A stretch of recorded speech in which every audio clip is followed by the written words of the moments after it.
Kam nderin dhe privilegjin që sot të hap eventin promovimin e librit Motorët me djegje të brendshme, të përgatitur me shumë përkujdes, ekspertizë dhe përkushtim nga rektori, profesor doktor Andonaq Lamani dhe inxhinier Ilir Palushi. Është një libër që i drejtohet studentëve të programit bachelor, studentëve të diplomës profesionale niveli 5, por gjithashtu edhe gjimnazistëve, apo kujdo nga ne që do kishte sadopak kuriozitet për lexuar diçka më shumë mbi motorat. Libri që prezantojmë sot është një përmbledhje eksperiencës time dhe të Ilirit, po të ndarë në dy pjesë. Imja në pjesën e parë, në ciklet termodinamik, në parametrat e motorave, në ndikimet e tyre, dhe pjesa e dytë e Ilirit që është në drejtim të ndërtimit konstruktiv të motorave. Ka 10 vjetë që në Shqipëri nuk është botuar një libër për motorin me djegje të brendshme. Para 10 vjeç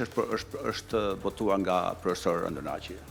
Po fatikisht teknologjia ecën aq shpejt, ky libër duhet rinovuar sepse tani ka hyrë elektronika, ka hyrë kontrolli elektronik në ato mjetet dhe ka ndryshime jashtëzakonisht të mëdha. Libri është si punë e mjaltit bletës ku autori ka mbledh gjithë eksperiencën e tij dhe ja transmeton atë brezave të tjerë. Është metoda më e mirë, ka qenë dhe besoj se do të vazhdoj, metoda më e mirë për të transmetuar dijen.